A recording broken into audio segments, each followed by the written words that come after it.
বিগত সময়গুলোতে আওয়ামী লীগের আমলে অতিরঞ্জিতভাবে এইচএসসি এবং এসএসসির ফলাফল দেখানো হতো। অর্থাৎ পরীক্ষার যে খাতা মূল্যায়ন সেখানে গ্রেস নম্বর দেওয়া হতো। অর্থাৎ কোনো শিক্ষার্থী যদি 25 নম্বর পায় সেখানে আরো 8 বা 10 যুক্ত করে তাকে পাস করিয়ে দেওয়া হতো। সেই প্রক্রিয়া থেকে সরকার সরে এসেছে এবং এই অন্তর্বর্তী সরকার আসার পরেই বলেছে যে তারা এই অতিরঞ্জিত ফলাফল দেখাবে না, ফলে নীতিগত একটি পরিবর্তন এসেছে। আমরা বিভিন্ন মাধ্যমে জানতে পেরেছি, অর্থাৎ যারা খাতা দেখেন পরীক্ষক, তাদের সঙ্গে আমরা কথা বলেছি। তারা বলেছেন যে শিক্ষা বোর্ড থেকে তাদের একটা নির্দেশনা ছিল যে কঠোরভাবে কিছুটা খাতা মূল্যায়ন করা এবং সহানুভূতির যে নম্বর, অর্থাৎ আমি যেটি প্রথমেই বলছিলাম গ্রেস মার্কস, সেটি না দেওয়া। এই যে নানান ধরনের যে কারণগুলো, এই সব কারণ মিলিয়ে আসলে এইচএসসির এই ফলাফলে ধস। এইচএসসির ফলাফল নিয়ে আলোচনার জন্য আমাদের সঙ্গে আজ স্টুডিওতে উপস্থিত আছেন জাগো নিউজের স্টাফ রিপোর্টার হাসান আদিব। আদিব, আপনাকে স্বাগতম আমাদের আজকের আয়োজনে। ধন্যবাদ। আদিব, শুরুতেই আপনার কাছে জানতে চাইবো যে এসএসসির ফলাফলে যে এমন ধস, এটা কেন? এবং আগেই কিন্তু আমরা জানতাম, এরকম একটা ইঙ্গিত মিলেছিল যে ফলাফলে এরকম ধস নামতে পারে। এত ইঙ্গিত পাওয়ার পরও কেন সমাধান কিছু ভাবা হলো না? আপনাকে ধন্যবাদ।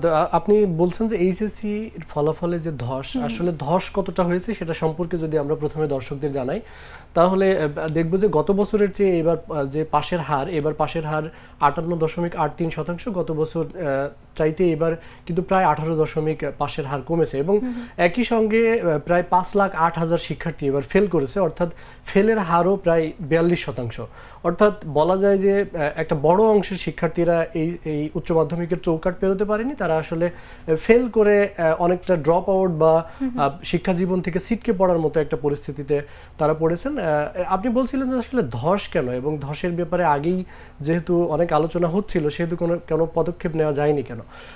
এটা আসলে শিক্ষা বোর্ডের চেয়ারম্যান কিংবা শিক্ষা বোর্ড সংশ্লিষ্ট যারা শিক্ষা প্রশাসনের দায়িত্বপ্রাপ্ত, তারা বলছেন যে বিগত সময়গুলোতে আওয়ামী লীগের আমলে অতিরঞ্জিতভাবে এইচএসসি এবং এসএসসির ফলাফল দেখানো হতো। অর্থাৎ পরীক্ষার যে খাতা মূল্যায়ন সেখানে গ্রেস নম্বর দেওয়া হতো। অর্থাৎ কোনো শিক্ষার্থী যদি 25 নম্বর পায় সেখানে আরো 8 বা 10 যুক্ত করে তাকে পাস করিয়ে দেওয়া হতো। সেই প্রক্রিয়া থেকে সরকার সরে এসেছে এবং এই অন্তর্বর্তী সরকার আসার পরেই বলেছে যে তারা এই অতিরঞ্জিত ফলাফল দেখাবে না, ফলে নীতিগত একটি পরিবর্তন এসেছে। এটি একটি কারণ। আরেকটি বিষয়, ওনারা শিক্ষা বোর্ডের চেয়ারম্যান কিংবা অন্যরা বলছেন যেটি যে পূর্ণ ধারায়, অর্থাৎ স্বাভাবিক প্রক্রিয়ায় এসছে এইচএসসির ফলাফল। অর্থাৎ আগে যেটি হয়েছিল যে করোনাকালীন, আমরা যদি 2020 সাল থেকে সময় থেকে ধরি, তাহলে 2020 সালে আমরা দেখেছি যে অটো পাস ছিল, অর্থাৎ শতভাগ শিক্ষার্থী যারা ফর্ম পূরণ করেছিল তারা পাস করেছে। এরপরই কিন্তু 2021 সালে সংক্ষিপ্ত সিলেবাস এবং মাত্র 4 বিষয়ের পরীক্ষা হয়েছে। 2022 সালেও সংক্ষিপ্ত সিলেবাস ছিল এবং 2024 সাল পর্যন্ত কিন্তু সংক্ষিপ্ত সিলেবাসে ছিল। এবং 2024 সালের এইচএসসি পরীক্ষা যখন পূর্ণ নম্বর, পূর্ণ সময় এবং পূর্ণ প্রশ্নপত্রে ফিরল, সেই বছরই কিন্তু আবার জুলাই অভ্যুত্থানের মতো একটি আন্দোলন আমরা দেখলাম। এবং আন্দোলনটা এমন সময়ে ছিল যে সময় এইচএসসি পরীক্ষার 5টি বিষয়ের পরীক্ষা হয়েছে এবং বাকি পরীক্ষাগুলো পরবর্তীতে হওয়ার কথা ছিল। কিন্তু সেই পরীক্ষাগুলো শিক্ষার্থীরা বলেছেন যে জুলাই আন্দোলনের কারণে তারা ক্ষতিগ্রস্ত হয়েছে এবং পড়াশোনায় মনোনিবেশ করতে পারছে না। এর জন্য তাদেরকে এইচএসসি যে পরীক্ষা, বাকি পরীক্ষাগুলো সেগুলো বাতিল করে সাবজেক্ট ম্যাপিংয়ের মাধ্যমে ফলাফল দেওয়া। অর্থাৎ 24 সালে পূর্ণ নম্বরে পরীক্ষা ফিরলেও সেবার কিন্তু আসলে ওইভাবে রেজাল্ট প্রকাশ করা সম্ভব হয়নি, যার ফলে আসলে শিক্ষার্থী এবং যে আমাদের পরীক্ষার ধরন এবং শিক্ষা ব্যবস্থা, তার যে একটা বড় গলদ আছে সেটি কিন্তু গত বছরে বোঝা যায়নি। এবার আসলে পূর্ণাঙ্গভাবে বলা যায় যে আগের ধারায়, অর্থাৎ স্বাভাবিক প্রক্রিয়ায় ফলাফল প্রকাশ করা হয়েছে এবং তার কারণে ফল হয়েছে। এটি আমি বলছিলাম শিক্ষা প্রশাসনের কর্মকর্তাদের কথা। আর বিশ্লেষক, অর্থাৎ যারা শিক্ষাবিদ আছেন, তারা বলছেন যে আসলে এই শিক্ষায় যে দীর্ঘদিনের একটা পলিসি নিতে হয়, যে একটা নীতি নেওয়া উচিত, সেই শিক্ষা নীতিটা বাংলাদেশ কখনোই স্বাধীনতার পরে ঠিক করতে পারেনি। যার ফলে কোনো সময়ে হয়তো বা ফলাফলে চমক দেখানো সম্ভব হলেও সেটি আসলে স্থায়ী হয় না, কখনো ভালো করে কখনো খারাপ করে। অর্থাৎ শিক্ষা ব্যবস্থায় যে একটা অস্থিতিশীলতা এবং ফলাফলের যে একটি মানে ওঠানামা করা, সেটি চলছে এবং আগামীতে যদি এই প্রক্রিয়া অব্যাহত থাকে তাহলে সামনে ফল বিপর্যয় আরো বাড়তে পারে। আদিব, আপনি যেমনটি বলছিলেন যে করোনা ভাইরাসের সময়টা, বা আমরা যদি বলি যে জুলাই আন্দোলনের সময়টা, এটা কিন্তু আসলে দীর্ঘ সময়ের এই অস্বাভাবিক শিক্ষা কার্যক্রমের যে কথাটা আমরা বলছি, এবং আপনি আরো যেটা উল্লেখ করেছেন যে অটো পাসের সংস্কৃতি, আপনার কি মনে হয় যে এইচএসসির এই ফলাফলের প্রভাব কি এইসবই ফেলেছে? এইচএসসির ফলাফলের প্রভাবের একটা বিষয় আমরা অনেকগুলো কারণ আছে, সেটার মধ্যে একটি কারণ যদি বলি তাহলে এই শিক্ষার্থীরা কিন্তু এসএসসি পরীক্ষা দিয়ে এসেছে সংক্ষিপ্ত সিলেবাসে, অর্থাৎ তাদের যে নবম দশম শ্রেণীর যে একটি পাঠ্য এসএসসি পর্যায়ের কিংবা দাখিল পর্যায়ের যদি আমরা বলি, সেখানে কিন্তু একটা বড় ধরনের গ্যাপ ছিল। তারা কিন্তু সেখান থেকে ওই ঘাটতি নিয়ে এইচএসসিতে এসছে, এবং এইচএসসিতে এসে যখন তাদেরকে পূর্ণ নম্বরের পরীক্ষা নেওয়া হয়েছে, পূর্ণ 3 ঘন্টা সময়ের পরীক্ষা নেওয়া হয়েছে, এবং প্রশ্নপত্র সেই 2004 সালের মতো আগের ধারায় অর্থাৎ আগের পদ্ধতিতে নিয়ে যাওয়া হয়েছে, তখন কিন্তু তারা আসলে এই পদ্ধতির সঙ্গে মানিয়ে নিতে পারেনি। তাদের যে প্রস্তুতি এবং পরীক্ষা নেওয়ার জন্য যে মূল্যায়ন পদ্ধতি, সেটির একটি বড় তফাৎ মাঝখানে এসে দাঁড়িয়েছে, যার ফলে আসলে শিক্ষার্থীরা খারাপ ফল করেছে। এছাড়াও আমরা যদিও শিক্ষা বোর্ডের কর্মকর্তারা এটি অস্বীকৃতি জানাচ্ছেন, তারপরেও আমরা বিভিন্ন মাধ্যমে জানতে পেরেছি, অর্থাৎ যারা খাতা দেখেন পরীক্ষক, তাদের সঙ্গে আমরা কথা বলেছি, তারা বলেছেন যে শিক্ষা বোর্ড থেকে তাদের একটা নির্দেশনা ছিল যে কঠোরভাবে কিছুটা খাতা মূল্যায়ন করা এবং সহানুভূতির যে নম্বর, অর্থাৎ আমি যেটি প্রথমেই বলছিলাম গ্রেস মার্কস, সেটি না দেওয়া। এই যে নানান ধরনের যে কারণগুলো, এই সব কারণ মিলিয়ে আসলে এইচএসসির এই ফলাফলে ধস। 5 বছর পর আমরা যেমনটা জানি যে পূর্ণ সিলেবাসে পরীক্ষা হয়েছে, শিক্ষার্থীরা আসলে কেন মানসম্পন্ন একটা প্রস্তুতি নিতে পারেনি, এই দায়টা আসলে কার? এই দায়টা এক কথায় বলতে গেলে অবশ্যই শিক্ষা প্রশাসনের, এবং যদি বলা হয় একেবারে প্রত্যন্ত পর্যায়ে তাহলে কলেজগুলোর বেসিক্যালি তাদের দায় কাঁধে পড়ে। কারণ কলেজগুলো জানতো যে এবার পূর্ণ নম্বরে পরীক্ষা হবে, কারণ আপনি জানেন যে এইচএসসি পরীক্ষার কিন্তু বেশ আগেই, অর্থাৎ যখন একাদশ শ্রেণীর কার্যক্রম শুরু হয় ঠিক তখনই জানিয়ে দেওয়া হয় যে 2025 সাল বা 26 সালের এইচএসসি পরীক্ষা কোন সিলেবাসে হবে, কতটুকু নম্বরের উপরে হবে এবং কতটুকু সময় শিক্ষার্থীরা পাবে। ফলে সেই অনুযায়ী কিন্তু শিক্ষার্থীদের প্রস্তুত করার প্রয়োজন ছিল শিক্ষকদের প্রথমত।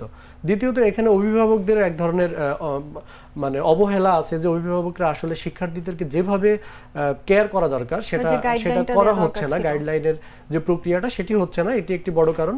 আর সবশেষ যেটি প্রক্রিয়া সেটি হলো শিক্ষা যে বোর্ড অর্থাৎ শিক্ষা প্রশাসন, শিক্ষা মন্ত্রণালয় থেকে শুরু করে যে কর্মকর্তারা আছেন মাওশির, তাদের উপরে এই দায়টা বর্তায়। কারণ তারা আসলে শিক্ষার্থীদেরকে পড়াশোনা করানোর জন্য ক্লাস কতটা হবে এবং ক্লাস চলাকালে কি ধরনের পরীক্ষা বা কি ধরনের টেস্ট নেওয়া হবে, সেই প্রক্রিয়াগুলো আসলে মাওশি বা শিক্ষা মন্ত্রণালয় শিক্ষকদেরকে ঠিক করে দেন। তো শিক্ষকরা সেই কাজটা কতটা সুচারুভাবে করলো বা শিক্ষার্থীদেরকে কতটা প্রস্তুতি নিতে সহায়ক ক্লাস নিল, সেটির দায়ভার কিন্তু বা সেটির দায়িত্ব কিন্তু শিক্ষা প্রশাসন অর্থাৎ মন্ত্রণালয় এবং মাওশির কাঁধে এসে পড়ে। সরকারের এই যে গ্রেস মার্কস না দেওয়ার সিদ্ধান্ত, এটা আসলে এই ফলাফলে কতটুকু প্রভাব ফেলেছে, এবং আমি যদি আরেকটু জানতে চাই যে এই সিদ্ধান্তটা পরবর্তীতে ভবিষ্যতে আসলে কতটা ইতিবাচক বা নেতিবাচক প্রভাব ফেলতে পারে? আসলে গ্রেস মার্ক না দেওয়ার জন্য যে ফলাফলে ধস, এটি গ্রেস মার্ক আসলে তো সহানুভূতির নম্বর। তো একজন শিক্ষার্থী তার যোগ্যতা এবং দক্ষতা দিয়েই নম্বর পাবে, এটি স্বাভাবিক।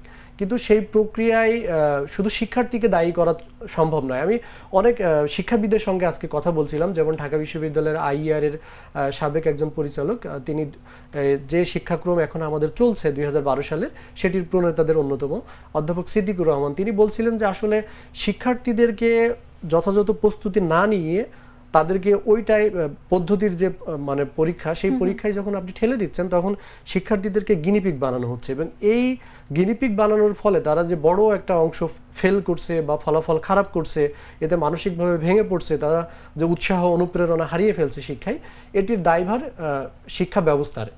মানে অর্থাৎ যদি কোনো শিক্ষা ব্যবস্থা পূর্ণাঙ্গ না হয় বা গলদ থাকে তাহলে কিন্তু শিক্ষার্থীদের উপরে দায় দিয়ে আপনার মানে শিক্ষা প্রশাসন পার পেতে পারে না, এটি একটি কারণ। আর গ্রেস মার্ক না দেওয়ার কারণেই যে ফেল করেছে বিষয়টি এরকম না, ব্যাপারটা হলো যে শিক্ষার্থীদের প্রস্তুতি এবং শিক্ষা বোর্ডের যে প্রশ্নের ধরন, এর পার্থক্যের কারণে, আমি যেটি বারবার বলছিলাম যে এই পার্থক্যের ধরনের কারণেই কিন্তু এই সমস্যা হয়েছে। আরেকটি আপনি বিষয় বলছিলেন যে এইচএসসি পরীক্ষায় যে ধস হলো এবং শিক্ষার্থীরা খারাপ ফল করলো, এর ফলে আসলে দীর্ঘমেয়াদে কি প্রভাব পড়তে পারে। দীর্ঘমেয়াদী প্রভাব আপনি দেখবেন যে সম্প্রতি গণমাধ্যমে খবর এসেছে যে সিঙ্গাপুরে বাংলাদেশের ঢাকা বিশ্ববিদ্যালয় থেকে পড়াশোনা শেষ করার পর তারা আসলে সেটিকে উচ্চ মাধ্যমিক পর্যায়ের শিক্ষা হিসেবে ধরে, এবং জাতীয় বিশ্ববিদ্যালয়ের যে পড়াশোনা হয় সেখানে তারা মাধ্যমিক পর্যায়ের মায়ের পড়াশোনা হিসেবে ধরে, জাতীয় বিশ্ববিদ্যালয় থেকে যারা স্নাতক করছে। এটি আসলে তাকালে বোঝা যায় যে বাংলাদেশের শিক্ষার মান কতটা পেছনে। এমনকি বাংলাদেশ থেকে অনার্স এবং মাস্টার্স শেষ করে শিক্ষার্থীরা যখন পিএইচডি করতে যায়, তখন কিন্তু ইউরোপ আমেরিকার দেশগুলোতে বাংলাদেশের শিক্ষার্থীদের পুনরায় আবার স্নাতক কিংবা স্নাতকোত্তর ডিগ্রি করতে হয়। অনেক ক্ষেত্রে স্নাতকোত্তর ডিগ্রি করলেই পিএইচডি করা যায়, অনেক ক্ষেত্রে আবার। এক্ষেত্রে এটি উদাহরণটা এই জন্য দিচ্ছিলাম যে আসলে শিক্ষার যে মান সেটি আসলে আমরা পিছিয়ে পড়ছি শিক্ষার মানে। এই যে আপনি বললেন যে কি প্রভাব পড়বে, এটির প্রাথমিক প্রভাবটা হলো এই যে সামনে যে বিশ্ববিদ্যালয়ে ভর্তি পরীক্ষা আসছে, সেখানে আসলে বিশ্ববিদ্যালয়ে ভর্তি পরীক্ষায় কিন্তু শিক্ষার্থীদের ফলাফলের উপরে একটি নম্বর আছে। তো অনেক বিশ্ববিদ্যালয়ে এখন আছে যারা সেকেন্ড টাইম পরীক্ষা দেওয়ার সুযোগ পায়, অর্থাৎ যারা 2024 সালে পাশ করছে তাদের সাথে কিন্তু 2025 সালের এইচএসসি পাশ করা শিক্ষার্থীদেরকে প্রতিদ্বন্দ্বিতা করতে হবে।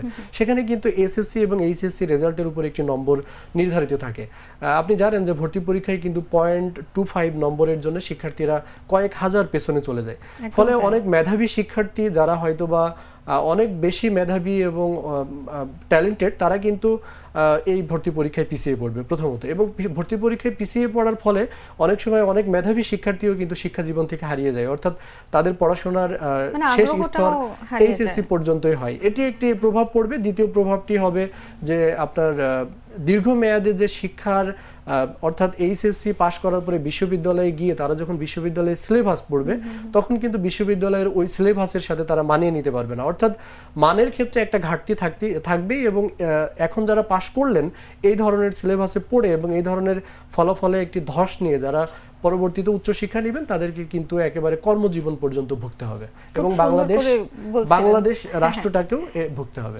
একদমই তাই, আমি আপনার সাথে একমত। এবং আদিব, আমরা আসলে আলোচনার একদম শেষ পর্যায়ে, আপনার কাছে শেষ করার আগে জানতে চাইবো যে পাশের হার হঠাৎ এই যে 19% প্রায় কমে যাওয়া, এটা দেশের সামগ্রিক শিক্ষানীতি বা ভবিষ্যৎ পরীক্ষা ব্যবস্থার উপর আসলে কতটা নেতিবাচক প্রভাব ফেলতে পারে, আপনার কি মনে হয়? আসলে এই প্রশ্নের উত্তর আমরা আগেই আলোচনা করছিলাম, তারপরেও যদি আরো একটু বিস্তারিতভাবে বলি যে আসলে পাশের হারে যখন প্রভাব পড়ে, আপনি দেখবেন যে উচ্চ মাধ্যমিকে কিন্তু বাংলাদেশে 13 লাখের মতো আসন রয়েছে উচ্চশিক্ষায়, অর্থাৎ অনার্স লেভেলে। এখন এবার পরীক্ষার্থী ছিল এইচএসসিতে 12,35,000 এর কিছু বেশি। এখন এই পরীক্ষায় পাশ করেছে 7 লাখ, 7.5 লাখ বা 7.25 লাখের মতো শিক্ষার্থী। ফলে এই যে উচ্চ শিক্ষা পর্যায়ে সরকার যে ভর্তুকি দিয়ে এত আসনের ব্যবস্থা করেছে, বিশ্ববিদ্যালয়গুলোতে এত আসন, জাতীয় বিশ্ববিদ্যালয় সহ অন্যান্য বিশ্ববিদ্যালয়ে আসন রয়েছে, বেসরকারি বিশ্ববিদ্যালয়গুলো রয়েছে, এখানে কিন্তু প্রত্যেক জায়গায় সরকারের একটি ব্যয় আছে যেটি রাষ্ট্রকে বহন করতে হয়। সেই জায়গাগুলো যখন ফাঁকা থাকবে, অর্থাৎ 7 লাখ শিক্ষার্থী ভর্তি হচ্ছে, বাকি 7 থেকে 8 লাখ আসন ফাঁকা থাকছে, তখন কিন্তু স্বাভাবিকভাবে রাষ্ট্রের যে ক্ষতি, সেটি রাষ্ট্রের এই টাকাটা সম্পূর্ণ অপচয় হবে। অর্থাৎ এক একটি আসনের পেছনে যে শিক্ষার্থীদের জন্য যে বরাদ্দ দেওয়া হয়, সেই বরাদ্দ ঠিকই শিক্ষা প্রতিষ্ঠানে দেওয়া হবে, কিন্তু সেখানে কোনো শিক্ষার্থী পড়াশোনা করে বের হতে পারবে না। অর্থাৎ দক্ষ যে জনশক্তি বা মানব সম্পদ, সেটি কিন্তু রাষ্ট্র পাবে না। ফলে এই যে ধস হলো এবং শিক্ষার্থীর সংখ্যা কমলো, উচ্চ শিক্ষায় শিক্ষার্থীদের যে যাওয়ার সংখ্যা সেটি কমছে, এটি আসলে রাষ্ট্রের যে দক্ষ মানব সম্পদ তৈরি বা কর্মক্ষেত্রে দক্ষ মানব সম্পদ দরকার, সেই জায়গায় একটি বিস্তর ফারাক দেখা যাবে এবং এতে রাষ্ট্রের দীর্ঘমেয়াদে একটি ভোগান্তিতে পড়তে হবে। একদমই তাই, এবং আমি আপনার সাথে একমত আদিব। আপনাকে অসংখ্য ধন্যবাদ আমাদের আজকের আলোচনায় যুক্ত থাকার জন্য। ধন্যবাদ। দর্শক, কথা বলছিলাম জাগো নিউজের স্টাফ রিপোর্টার হাসান আদিবের সঙ্গে। এবার চলে যাচ্ছি অন্যান্য সংবাদে।